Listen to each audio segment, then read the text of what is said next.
yes air condition o kada obi si ofiri kwabenya e bateshi 300 nene we ya so wa pon adwuma no delivery obi se otade wotema ye de brand wo adenta so beje 150 Ghana cedis also otade 80 cedis so otade 80 cedis ye de air brand in free tema air brand wo adenta okada ne so beje 150 say what you want to see freelance office ba Joy FM ha oje say 50 and 70 and from either 100 or 1 no adai or say ade na e banintia enye say mu yedu but on say bia ukoje document bi ade enti enu nyina wa calculate aka nam say how na ne nka me fa Uber no one paper air condition back seat yamba seat belt na paper no kwa de car na boso and dey matiase na me no abena na kwaku minim say delivery ne buy when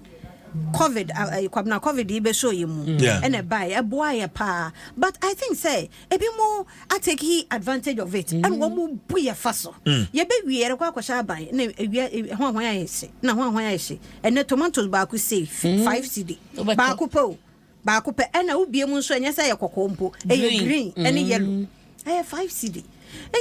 I think say yeah na yedi ho abro delivery for no but the question will be say why na regulation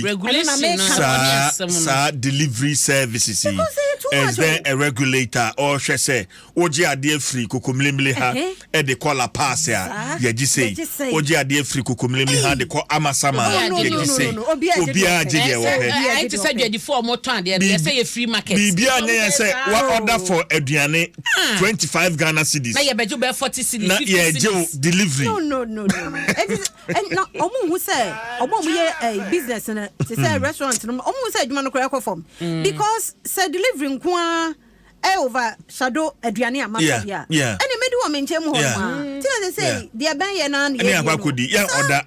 Because no wording. And I think say businesses no so no omo shada engage delivery guys. Money or money terms so that anyama be flexible ya maye na me to aduane 40 na ya say nenkwan fiada ye twotwo wo April busumi yi mu na no pay ya misi me didi a na me ye delivery baby a wo to aduane be ka kire say aduane ne bo ne say delivery guy no oba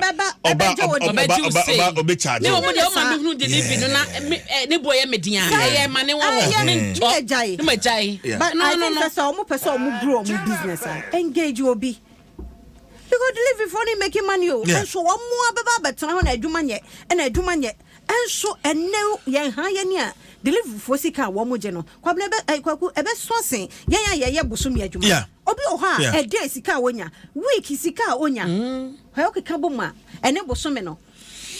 And no difference in here huge. All right, share your thoughts with us, bra. Facebook Adom 106.3 FM or Facebook. Na ye bisa say what do you delivery boy you tia for delivery.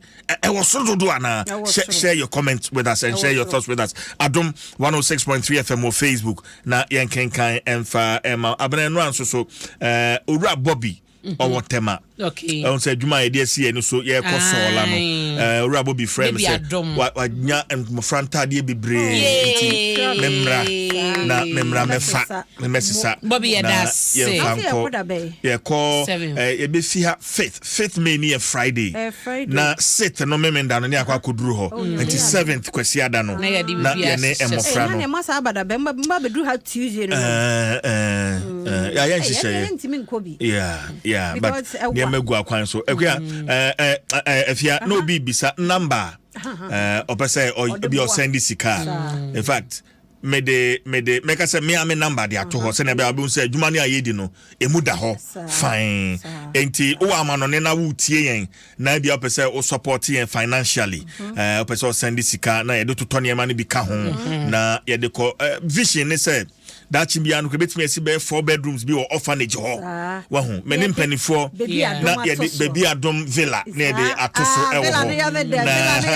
Atoso na the Abua and Mofrano until Uaman na peso bois and our Ghana peso bois sika femwa number no any 0244 105579 0244 105579 0244105579. Mebacho tro number no to ho edino ebeba no aye Jerry Forson. Edino ebeba no aye Jerry Forson. Na we walk away so kai Priscilla Parry. Yeah. Keep lady no. Yeah. Na enu echi so for ma me bi na sorry mark kan bo mu abre 4,000. End time repentance prayer ministry. Okay. End time repentance prayer ministry. Ma men kan wa ha. Na se be ya sorry ma wo mu etie no. Omo te se ampa wo musika na omo jeje ye. Yeah. Abedru. Nyame hira wo mo. End time repentance prayer ministry. So for penny oba pa wono wa sorry ma yeda mo ase. Nyame hira mo papa. Sika ni enya ni nyina. Yeah. Yenya ye mpo. But kakranka beba no. Wo se ye de banti yeda wo ase. Enti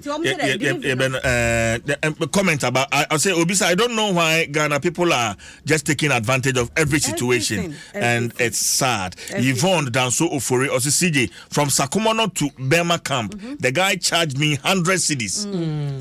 From Sakumono to Bema camp. Hey, 100 Ghana cedis. Yes, right. Enti emsa ni akwa ene de bonkrata no.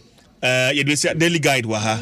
Daily one story each. One story. One story. Ya meka ye scholarship and a boss for one day amasu 450. Ya do almost so pay 6 daily guide obokrata no so adiaba e wa ha na doctor ya wo say aduchum and wo sheki mame Harriet Amoa ne nsem ofise ye boss for no omode emasuafo no makọ UMATS na engineering munim de science technology no no ya de omokọ hon makọ akọ munim de daily guide so say enka ba akọ pe anti daily guide ne de no. Okay. I'm so far ba akọ twim na yenko ba na me do ekọ the daily analyst mami bi da anim ha say sije mami e friend Otiko afisa jaba kane so afa na wo hye ema enkwada ne eye emema yie so na watron krata tententi da komo mampani akufuado na semu nyina no eye school feeding ene sedia enyoma eginsemo ene eye 9 points release ene ode baye na semu nyina ne sesensu toye ene mampani akufuado anhuna ade chiye no wo hunu se efom afọ enti esukufo ya wo ekọ a wo mani da so nyina eye aduane omukodie na ema echese wo de omukukudo omukaka nyina gwo omunya adwuma ena meka abane de wo no wo se animanim ya no omampani akufuado enkanche finance ministry na omu release sika no emfa mama no enkoye adwuma ena no achi nso no sa 97 pesos na ema no de no aduane per head edman kwada no enka otumu a ebebo apa no no ni susue mu no omampani tuma fi 97 pesos ho edi akọ 5 Ghana cedis anka baye papa kan kwada ne bedidi yie ena wasanso de ato ema na wo mu no anuane ne se aban eye ne famu de na wo hwe se sika no eba ntentem ne ade no wo mu sun yi wo yam ne omakoma mu enu aduane ne yie ema kwada no eni enya hoden eno eho asam e wo daily analyst da obokrata yi mu ma enda mo se na yen fancy ha yana maso na yen fancy ha go vi okay ye bedo maso ne de sia yen fast da no latest from your partner